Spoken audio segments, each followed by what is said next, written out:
I'm Connor Old, and welcome back to another episode of Old's Oscar Countdown. And this week we are back once again after having a dual episode. Last week we are now just going back to the traditional one episode structure, and we're going to be breaking down the best sound, score, and song categories, the big music categories of the 2022 Oscars. I'm going to predict what I think is going to get nominated, and then eventually, once things actually, the nominations actually come out, I will predict as to what I think is going to win. We've had a very sort of up and down award season. We still got 3 months left to go.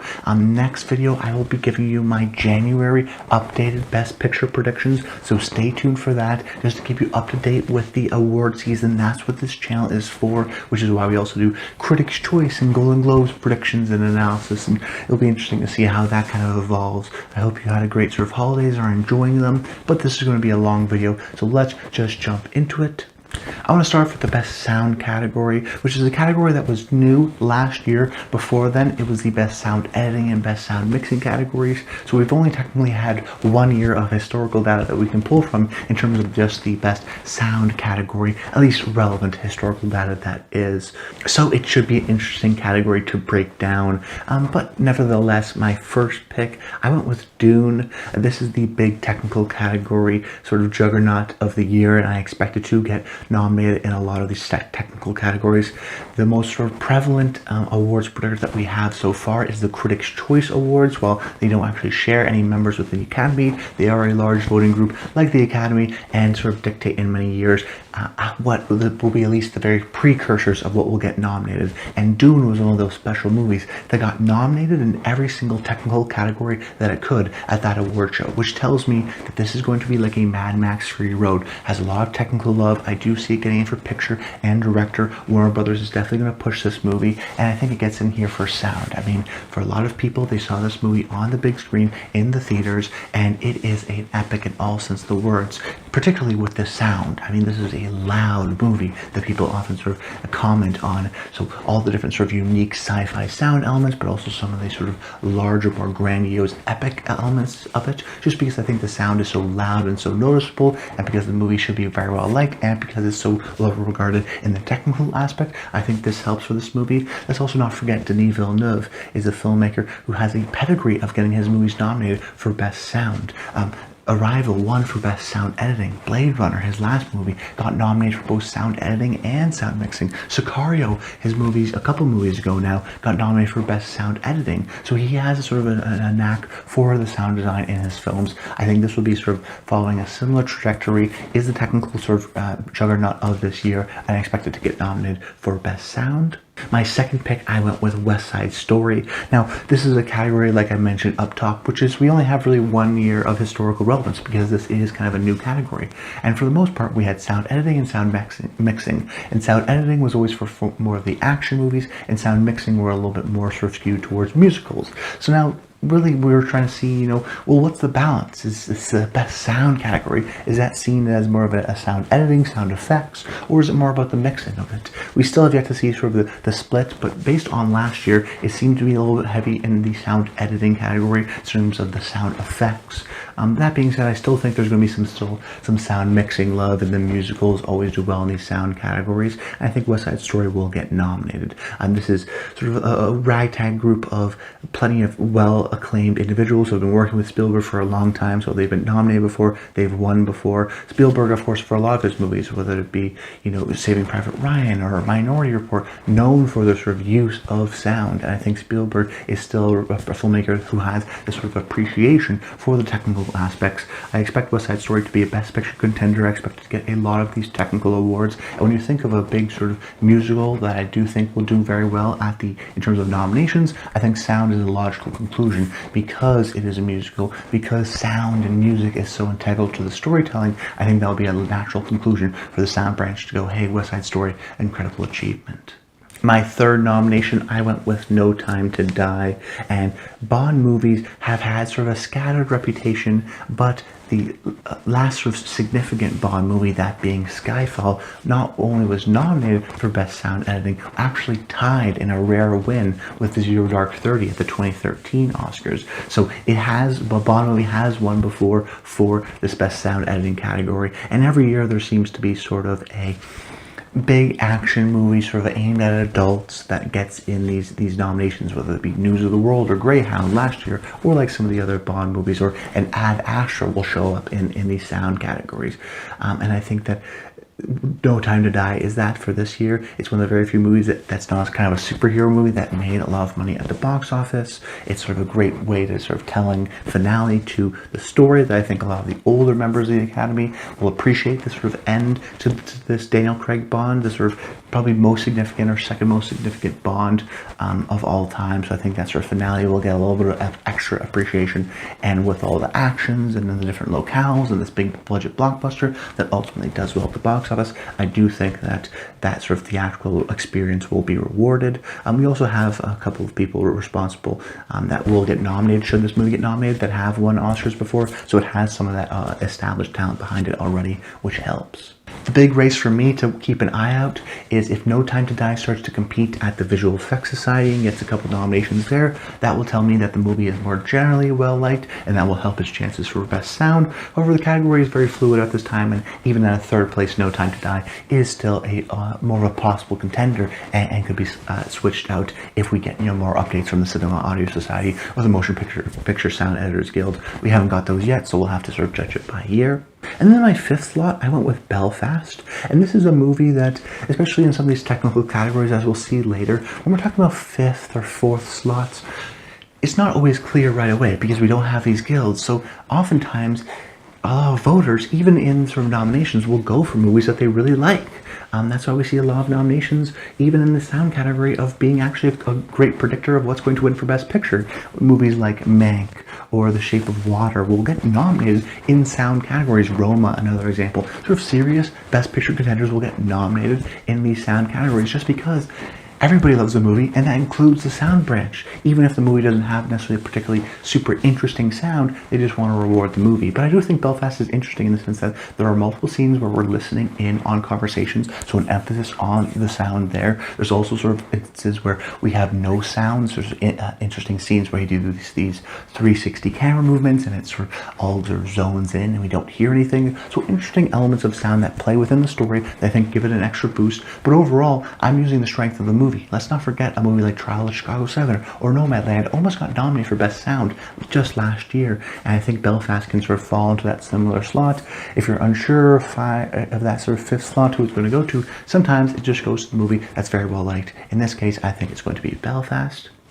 And then what I have is The Power of the Dog, which I think has a similar argument to Belfast in the sense that this is a movie that will be very well liked. Oftentimes very well liked movies, Roma, Mank, Joker, even though they don't have particularly very interesting or noticeable sound, will get nominated just because the movie is very well liked. And The Power of the Dog may be just one of those movies that sort of gets in and sort of fills in that Belfast slot, but I wouldn't be surprised if it does sort of get in. Let's also not forget that, hey, Netflix is the distributor of this movie, so oftentimes people are going to be seeing it maybe with headphones on, which emphasizes the sound. A quietness, a very still movie, and allows you to linger in the world, and the world building is very terrific. So there's a possibility that the Sound Guild will appreciate that, but once again, we'll have to see how the Motion Picture Sound Editors Guild and the Cinema Audio Society, those guilds start to sort of reward things before we sort of make more concrete predictions. However, I think The Power of the Dog is kind of an underrated dark horse that not a lot of people are talking about.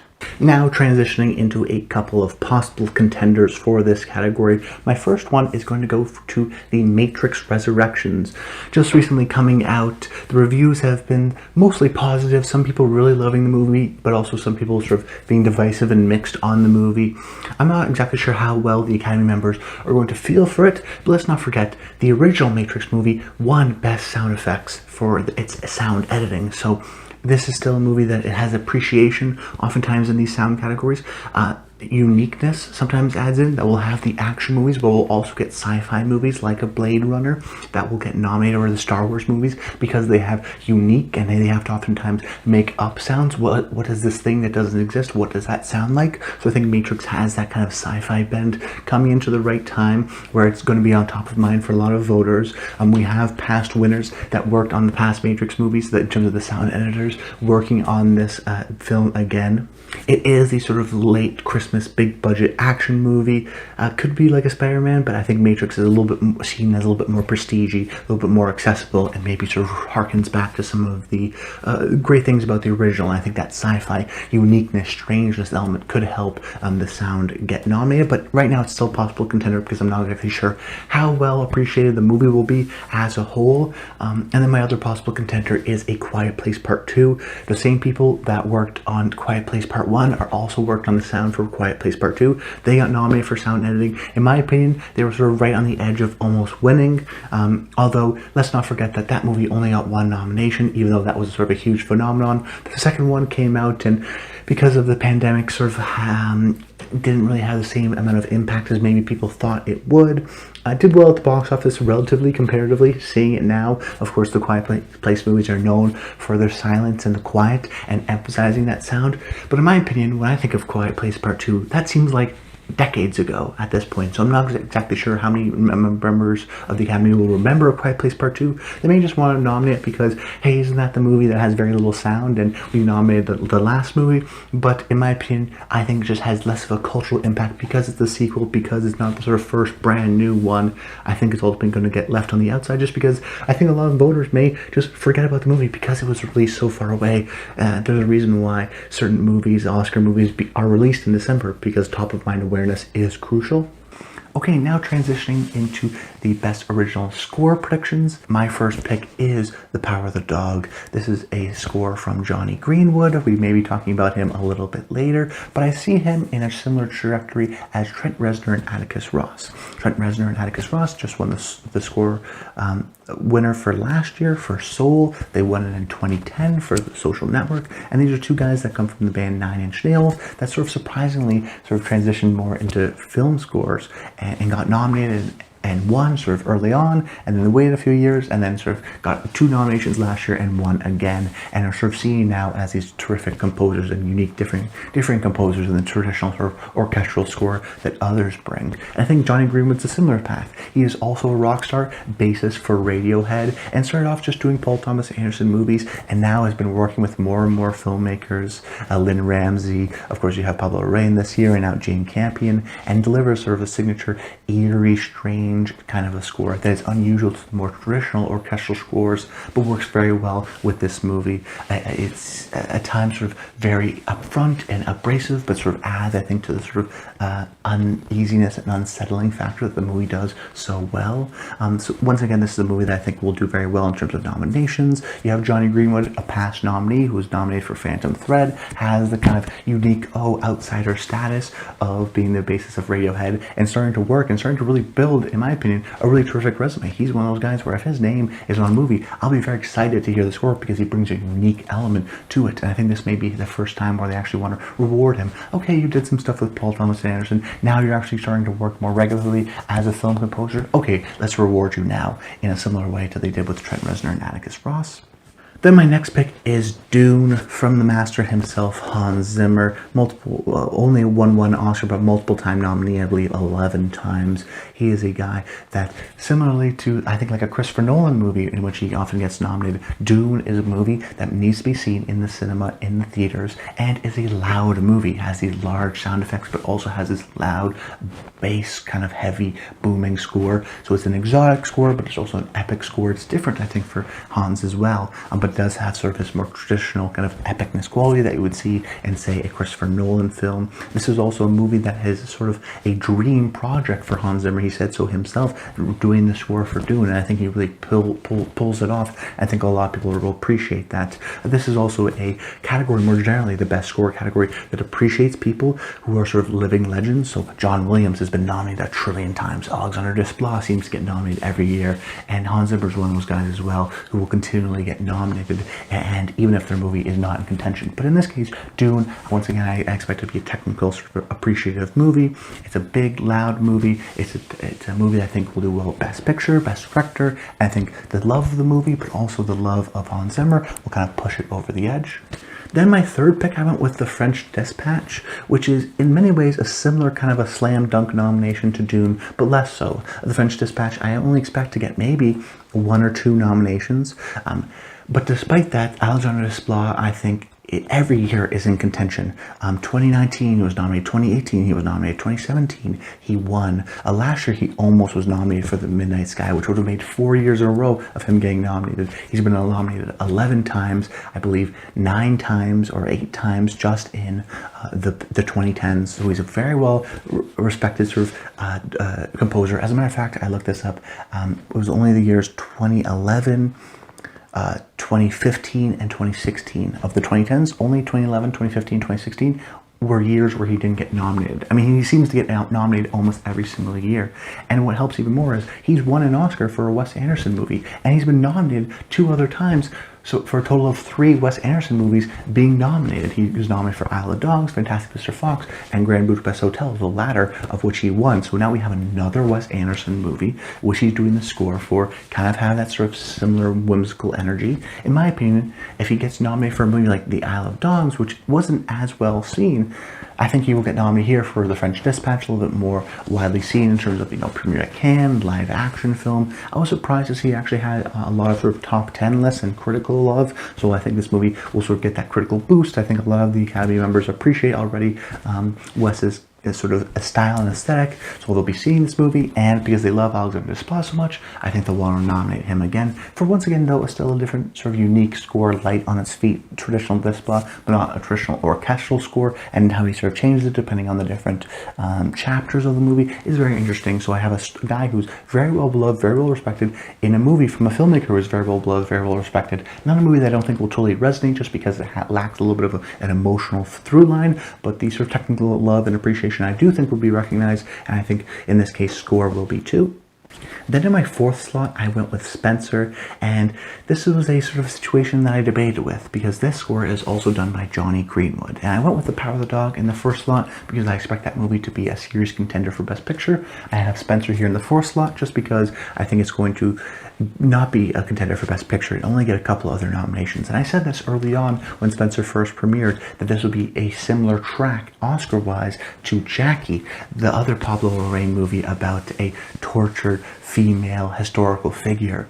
And that movie got nominated for costume design, actress, and score. And I think those 3 nominations very well just could be repeated once again for Spencer, except I think Kristen Stewart has the chance to win for Best Lead Actress. But in this case, the score done by Johnny Greenwood has a, once again, sort of an eerie element, the haunting element that I think adds to the sort of the chilling, haunting, ghost-like element of the story. I think Johnny Greenwood does another terrific job, and is another score that sort of stands out. It's non-traditional. It's not unlike some of the more traditional orchestral scores. So I think that just because it's noticeable and stands out in many respects, works with the movie. If it does stand out, you'll sort of go back and nominate it.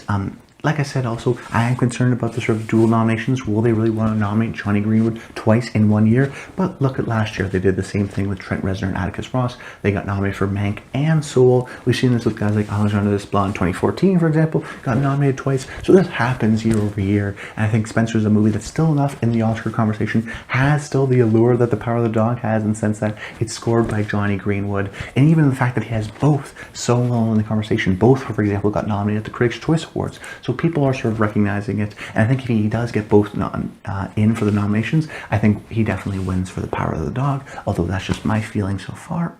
And then in my final slot for the Best Score category, I'm going to go with Being the Ricardos. Now, if you looked at my past 4 nominees, you will notice that every single one is from a past nominee. We have the Hans Zimmers, the Johnny Greenwoods, and this category, like I mentioned, is a very sort of boys club. They like to nominate the same people over and over again, John Williams, Hans Zimmer. But that being said, they also like to nominate and oftentimes actually reward the up-and-comer, the brand new score and composer.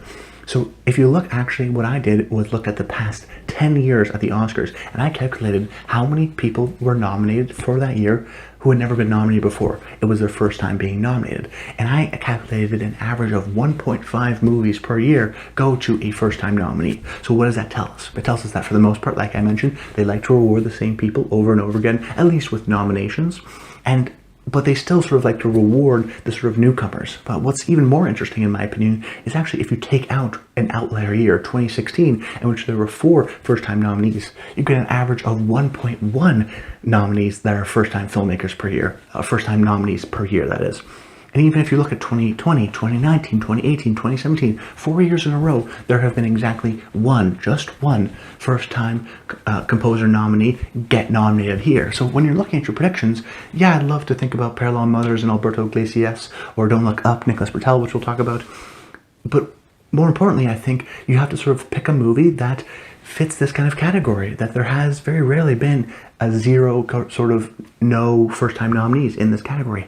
And Daniel Pemberton sort of fits a little bit of the both molds, the person who did the Being the Ricardos score. First of all, Being the Ricardos, I do think will be is being campaigned heavily by Amazon. I do think it will resonate with the Academy members. Just the TV history and the behind-the-scenes stuff will be appreciated by the voting members, by the industry. I think Nicole Kidman gets in. I think Aaron Sorkin gets in for screenplay.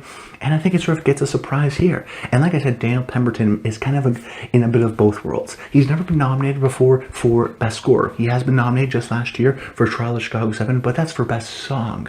And Daniel Pemberton is actually a very well-acclaimed, well-appreciated composer. He was nominated for multiple Golden Globes, Motherless Brooklyn, Steve Jobs.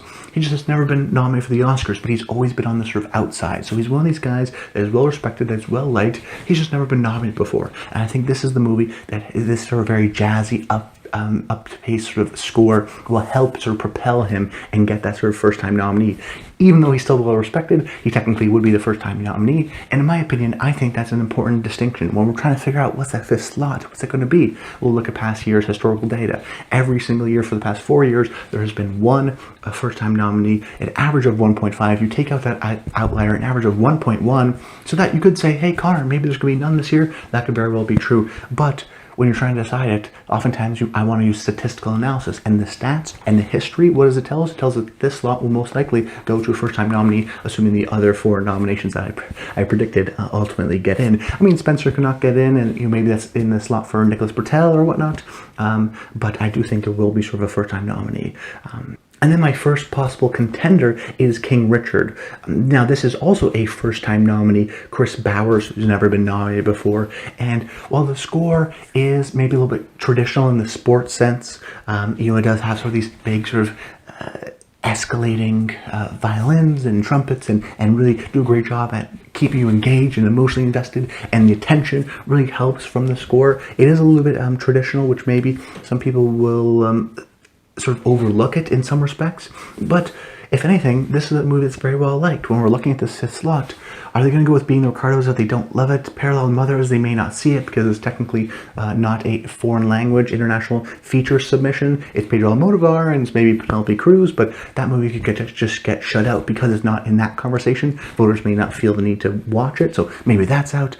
Don't Look Up, maybe, sure, but for me, I think King Richard, just from the fact that this is a first-time nominee, so this would sort of fulfill the category in terms of the historical data. It's a movie that I expect to be very well liked. It has this traditional sports score that sort of is rousing and moves you along. It reminds me of, at times, sort of the Moneyball score, or even the Battle of Sexes score, which is also done by Nicholas Britell. So here, Chris Bowers, I think, could get in based on the strength of the movie and sort of the rousing nature of his score. And then in my second possible contender, I went with Don't Look Up. This is from Nicholas Britell, who garnered a Critics' Choice nomination. So maybe he gets in for sort of the more epic, grandiose score. I mean, this is a very hot composer in the sense that he's been nominated twice for Moonlight and If Bill Street Can Talk. He also does the theme to Succession, so he's very much somebody that he'll do Vanity Fair videos as more of a public figure and an appreciated figure. That being said, he's also done the past 2 Adam McKay movies in The Big Short and Vice, and those were 2 big Oscar movies, picture, director, very serious contenders, yet neither of them were nominated for Best Score. So who's to say Don't Look Up, which has even worse critical reviews than the other 2, I do think it will be a Best Picture contender, but I don't think it will be director, maybe not even an acting nomination. Who's to say that that movie will get nominated for Best Score? Just because it's Nicholas Britell, that's not necessarily to say because he didn't get nominated for Big Short, he didn't get nominated for Vice. He got nominated for these very interesting score-heavy movies in something like Moonlight or If Beale Street Could Talk, versus this Adam McKay efforts haven't really panned out so far. So that's why it's on the outside right now, but he is a person who's been nominated before and seems to be sort of a composer that is well-liked and seems to be somebody that will get multiple nominations and eventually a win in the future. Now into this Best Original Song category. My first pick is No Time to Die from No Time to Die. Now, this is a nomination that I think in the past may have been a little bit more risky, but I think now is actually a little bit more safe. This is a song that was released in March of 2020, so it's a little bit outdated, but I don't think that totally matters with the Oscars context, just because Bond was moved so much. But for many years, Bond movies were very rarely nominated for Best Original Song for some reason. They were in the 70s and 80s, and then we had this long gap, and then Skyfall was the first movie to get nominated from a Bond movie, and then that song ends up winning for that movie. And then the next Bond movie, Spectre in 2015, wins for Best Original Song in a bit of an upset, beating out Lady Gaga from The Hunting Ground. And I remember at that sort of ceremony, the Oscars, people, that song, the Bond song, had a bit of a muted response. It was kind of strange and a bit of an upset in terms of why that movie won, which tells me two things. First, we have 2 years in a row now, we have 2 times in a row, now, where Bond movies canonically have been nominated and won for Best Original Song. So now it's seen as like, oh, it's a standard. We're going to nominate the Bond song, which I think will definitely help his chances. But in terms of getting the win, Spectre was a surprise win. Skyfall won. Now it's almost seen as like, this is an institution. This is a legacy. Bond songs have been around, for such a weird category that this is at the Oscars. Bond movies have always been sort of appreciating them. So almost to not give it to a Bond movie may feel a little bit weird, because the last 2 were just winners. So it'll be interesting to see that, I think the last winner, even though people may not like the movie, sort of just thought, hey, it's a Bond song, I guess it got to win, I'm going to vote for it. So I think if No Time to Die does get nominated, it could be a serious contender to win, but has the Billie Eilish, so it has the celebrity pop star element of it. I do think No Time to Die will be a little bit more in the conversation than something like Spectre. I think maybe visual effects, I mentioned earlier, I think there may be a sound nomination. So one of those things where we have to keep an eye on, but regardless, I think Bond, No Time to Die, Billie Eilish here will get nominated from No Time to Die. Then my second pick goes to Be Alive from King Richard. This is performed by Beyonce, who has been very sort of generous to the Oscars in times past. This was somebody that has almost won an Oscar a couple times. I feel like her acting career was sort of hyped up and never sort of panned out the way maybe a lot of people thought it was. But she's done a lot for the Academy. I mean, let's not forget, there's been a couple of Oscars in which she's performed songs even though she wasn't nominated. She would perform other people's songs at the ceremony just because she appreciates and respects the Academy. That stuff pays off. That sort of networking, that sort of connection, and doing stuff for the Oscars and the Academy at the time, I think will pay off and look well with the voters later on in a movie like this, which could be a slam dunk. You're talking about Be Alive, which is a very sort of powerful, empowering song. Just like last year, Her for Judas and the Black Messiah, I'll Fight For You. She won for her song last year, which was sort of similarly empowering songs. And we've seen movies and songs like this, whether they be RGB or Marshall, get nominated in the past, where they are sort of these sort of empowering songs. I think Be Alive kind of fits into that mold. But also what helps Beyonce's chances, not only is she's a celebrity and a well-liked sort of Academy member, she's also somebody that has now a movie from a movie that is a song from a movie that is very well liked, in this case of King Richard. I think this is a Best Picture contender. I think Will Smith could win for Best Actor. I think he could get in for Best Original Screenplay. So she has a movie that's very well liked, that gives you that sort of triumphant ending, in part because of the Be Alive song, Poppy. So I think will resonate with a lot of people. Strong movie, good song, from the right celebrity. Could be a real sort of upset in terms of winning, but right now I think it gets nominated. Then my third pick goes to Dos Oruguitas from Encanto. This is a song that's sung primarily, for the most part, all of it in Spanish. There's also a version that's sung in English, but this is the song that's being campaigned from Disney and for the movie Encanto, which is a very smart move. If you go to the For Your Consideration page, they're only campaigning this one song. Sometimes we try to campaign 2 or 3 songs, and then sometimes there's a split and it doesn't get nominated. It's always very smart, and there has been a trend of sort of people doing this moreover. The smart decision ultimately to just nominate the one song, and that just makes it clear and easy for the voters. Okay, this is the one we're campaigning, this is the one that will get nominated, and then also actually helps his chances for winning too.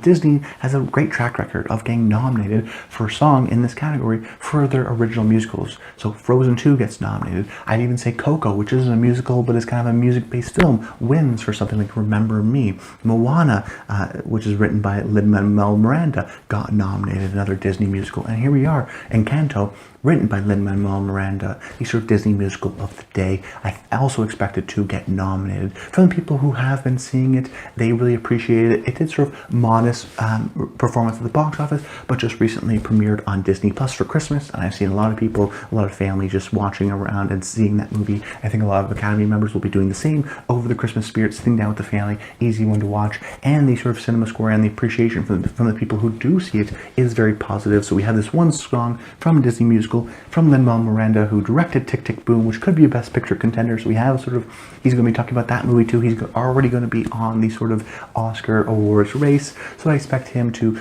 do well and be appreciated, and I think this movie will connect. So Disney musical, that's very well liked, that we expect to get nominated for Best Animated Feature, has Lin-Manuel Miranda. You could say there's some argument in the sense that it's all in Spanish, which may hurt its appeal for some American voters, but with the Academy being so international and broadening its international base in the past 5 years, it may actually help that it's in another language. So Encanto, I feel confident it will get in.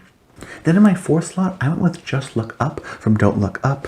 Like Encanto, a lot of people are now seeing this on Netflix Christmas Day. It was released. It has very mixed critical reviews, but I do think that this is a movie that could be a Best Picture contender, Best Screenplay, Best Editing. I still think those are in the cards, even someone like Leonardo DiCaprio. But why I actually have it in this category, despite it being sort of an odd choice, is because the song is in the movie. Its song is sung by Ariana Grande and Kid Cudi, and they actually play characters in the movie, and they have sort of this sort of integral, funny little pop star role as sort of characters and part of the plot. So it's interesting to see that, you know, oftentimes when we have celebrities that do songs, they'll just do them at the end credits just because they want to win an Oscar. Very rarely do we actually see them acting in the movie, and that always helps, having sort of a connection to the movie. Similarly to last year when a Eurovision Song Contest got nominated for Husavik, because that was a kind of song that was integral to the plot of the movie, and when people saw the movie, they remembered that song, and then it got nominated. I think a similar thing will happen here. A lot of people are going to be seeing Don't Look Up because I think it's going to resonate with the Academy, because I do think it's going to be sort of in contention for some of these categories, and Netflix is being pushed heavily. So when they see the movie, they're going to think of the song, and they're going to think back of it because it's a recognizable moment. It's not something that was just played over the end credits. So that helps the movie, I think. Hard to tell right now because it could be a little bit of a divisive, and who knows how much Ariana Grande and Kid Cudi sort of resonate to the older Academy members, but I still think Don't Look Up is a strong enough movie to get that nomination. And then in my final slot, I went with Down to Joy from Belfast. Van Morrison did the original score and songs for Belfast, so has a bit of sort of an interesting celebrity twinge to it. Unlike someone like Ariana Grande, Van Morrison is an older, so it really tells me two things. The first thing is that it seems like he's sort of earned it, in the sense that he's been in music for so long and relevant for so long that he's doing this Oscar in many ways. Maybe he earns the nomination, earns the win. And the second thing it tells me is that Van Morrison has been around for a long time. So still the Academy, even though they've been doing a lot of sort of introducing new members, for the most part skews older, which means that there's a lot of people that grew up with Van Morrison's music or like him just as an artist. So I think that sort of element will sort of connect with more Academy members, the celebrity element, than say an Ariana Grande, who they may know of, but may not have that emotional connection in the same way they do with Van Morrison. Also has a personal connection with Van Morrison being from Northern Ireland, like many of the actors, of course the movie being set in Belfast. And once again, like some of the other categories, I do think Belfast is a movie that we very well liked. I think it's the Best Picture frontrunner. So when people are nominating it, it's like, okay, are we going to do this good song from this unknown movie that I just haven't seen, or I'm just going to nominate the movie that I like, and in this case, Belfast. But I do think it has more than that. It has the Van Morrison element to it, has that sort of personal connection as well, but also ultimately from a movie, Belfast, that I expect to be very well liked. Then the possible contenders, my first one is Here I Am from Respect. This is a song that I think is a little bit underappreciated from a lot of people. You know, this got nominated for the Golden Globes for Best Original Song. It's written by Jennifer Hudson and Carole King. So Carole King, you know, is a well-respected female vocalist and musician in her own right, so it has that celebrity aspect to it. Jennifer Hudson also performs and plays Aretha Franklin in the movie, doing her own songs, often doing many of the Aretha Franklin songs. and also she has this original song to her. Respect is a movie that is a typical Oscar kind of a movie, musical biopic. I don't expect it to get a lot of nominations. It sort of has fallen out. The quality in terms of the critical reception has been a little bit more porous. But that being said, Jennifer Hudson is an Oscar winner. She's very still well liked within the Academy. You have that Carole King aspect. You have the fact that Jennifer Hudson wrote the song and performed the song in the movie and is playing Aretha Franklin in the movie, which has helped, you know, someone like Mary J. Blige and Mudbound before having that kind of a personal connection to the movie and acting in the movie, but also writing the song. They like that. So this is a strong possible contender in my opinion, even though the movie is kind of falling out of favor. Then another possible contender for Best Original Song, I have Beyond the Shore from CODA. I said back all the way in October, you know, CODA is a movie that I think could do very well if enough people see it. And it seems to me that a lot of people are seeing the movie. Apple is campaigning it the way they should have. As I predicted all the way back in October, I do think it's going to get a Best Picture nominee. I do think Troy Kotsur can get in, maybe even Marlee Matlin. So 2 acting nominations, I think can get in for Best Screenplay. And then you have to look at it, okay, well, what's kind of a key feature of the movie? Well, voice, hearing, and particularly singing. Amelia Jones, the lead of this movie, sings this song, plays an integral part kind of the movie in terms of just its themes and whatnot. And a lot of people may sort of have the idea that, oh, it feels a little bit manipulative, a little bit generic, but the fact is it works. Most people who watch this movie cry, and that music is so centered and at the heart of it that I think a lot of people, when they're thinking about the movie, they'll think about music and think about singing. And I think this is kind of the perfect thing. Best Original Song from a movie that liked, from that movie that makes you feel a heart and makes you feel good. The Best Original Song categories aren't always these kind of sure thing kind of categories, and sometimes all it is, like my Belfast pick, all it is just, hey, I really like this movie, it has the Best Original Song, I'm just going to check off the box because I love this movie in every category possible. I think that could potentially help CODA, but right now still the question is always, will enough people see this movie? I'm not exactly sure right now. Do people like CODA more than like Belfast? I don't really think so. It doesn't have the celebrity factor. It has the sort of narrative factor, sure, yes, but it doesn't have that celebrity factor. So there are a couple things kind of knocking it back a couple slots, which is why it puts it in possible contenders, but it still is a serious threat. But that's about it, guys. I hope you enjoyed the video. Make sure you let me know what are your best songs and scores of the year. Oftentimes the Oscars don't always get it right. You know, I think the score for The Summit of the Gods was terrific. Come On had a great score. You know, all those sort of picks will be released in my Oscars ceremony. The Connors that I do every single year, but that will be, you know, still about more than a month away at this point, because I still got a lot of movies to see. But that's about it, guys. I hope you enjoyed the video. Subscribe to the channel. Let me know your thoughts in the comments down below.